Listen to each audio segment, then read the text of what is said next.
Hello everyone, welcome to my channel. दोस्तों, मेरे channel में आप सभी लोगों का बहुत बहुत स्वागत है। और दोस्तों, आज मैं आप लोगों के साथ शेयर करूंगी अपने जो सर्दियों के सीजनेबल पौधे हैं उन पर ज़्यादा से ज़्यादा फ्लावरिंग कैसे हो और उनकी केयर हमें किस तरह करनी होगी और कौन कौन सा फर्टिलाइज़र देना होगा जिससे पूरी सर्दी हमारा गार्डन फूलों आदि से भरा रहे। तो दोस्तों, वीडियो स्टार्ट करते हैं। उसके पहले आप यदि चैनल पर नए हो तो प्लीज़ वीडियो को एक लाइक करके चैनल को सब्सक्राइब जरूर कर लें। दोस्तों, यदि आप ऐसा करते हैं तो मैं काफ़ी मोटिवेट हो जाती हूँ और वीडियो बनाने में मेरा मन भी लगता है। तो आज मैं जो फर्टिलाइज़र आप लोगों के साथ शेयर करूंगी उस फर्टिलाइज़र से दोस्तों, यदि आपके पौधों में या मिट्टी में किसी भी प्रकार की फंगस या कीड़े मकोड़े लग गए हैं या फिर पत्तियां पीली होकर झड़ रही हैं या फिर पौधों की ग्रोथ रुक गई है और कलियां भी नहीं बन रही हैं, और यदि कलियां बन भी रही हैं लेकिन फूलों का साइज़ छोटा हो गया है, तो दोस्तों इन सब परेशानियों से हमें निजात मिलेगी। दूसरा, ये फर्टिलाइज़र आपकी ही किचन में मौजूद बहुत ही सस्ती और वेस्ट सामग्री से तैयार हो जाएगा, और यदि इसका प्रयोग आप अपने पौधों पर करते हैं तो आप स्वयं देखेंगे कि आपको 100% रिजल्ट मिलेंगे।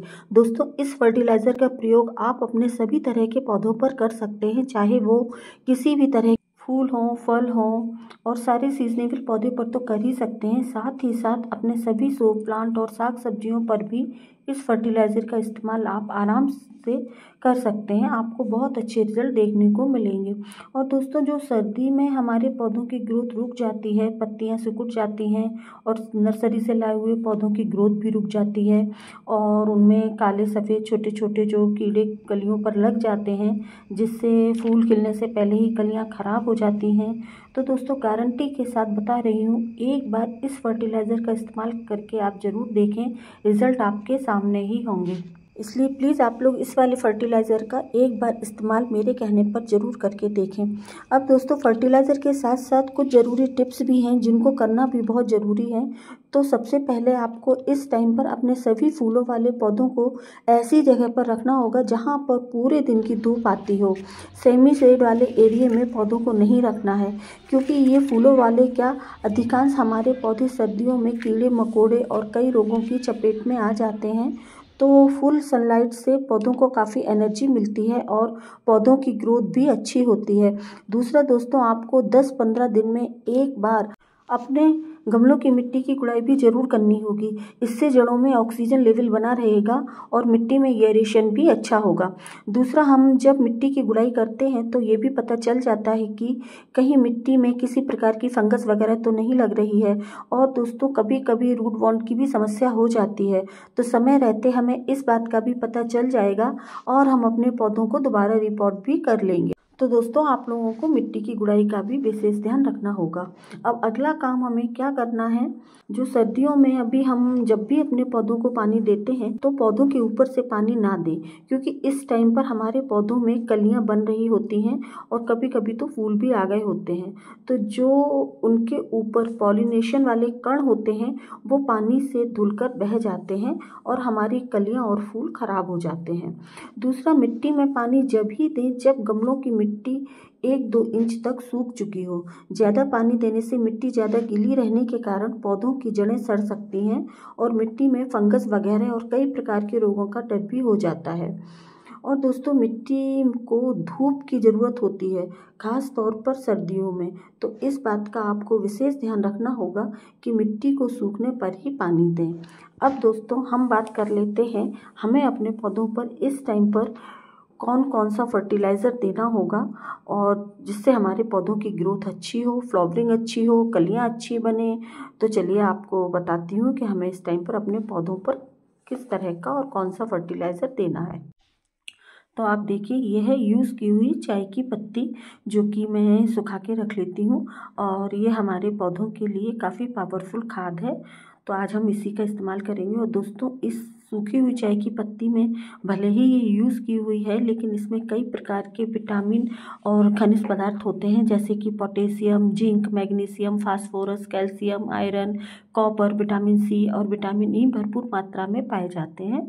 अब दोस्तों, दूसरी सामग्री हमें जो लेनी है वो भी ये हमारी किचन में ही मौजूद और बहुत ही सस्ती दामों में मिलने वाली है। ये है सरसों।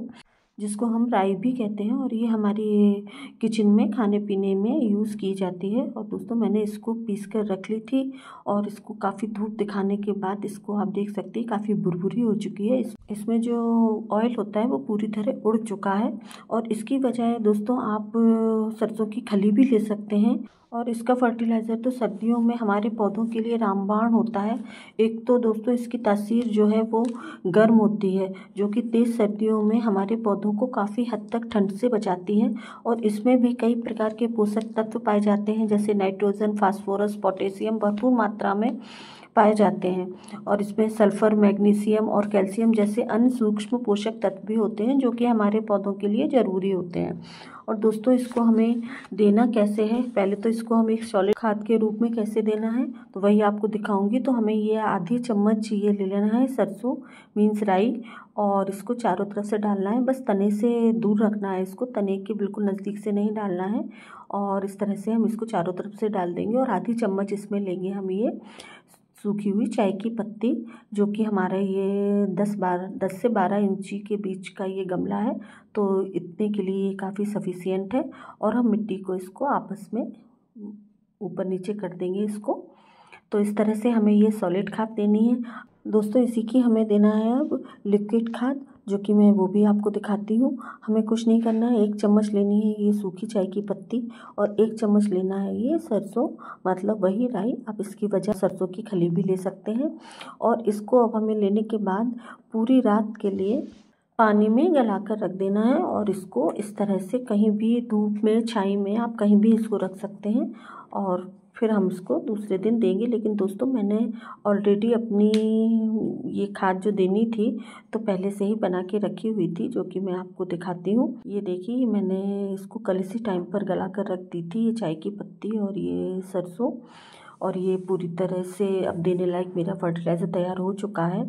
अब दोस्तों हम इसको ये छान लेंगे, और छानने के बाद इसमें जस्ट डबल जितना हमारा ये लिक्विड तैयार हुआ है उतना ही डबल इसमें पानी मिला लेंगे, सादा पानी।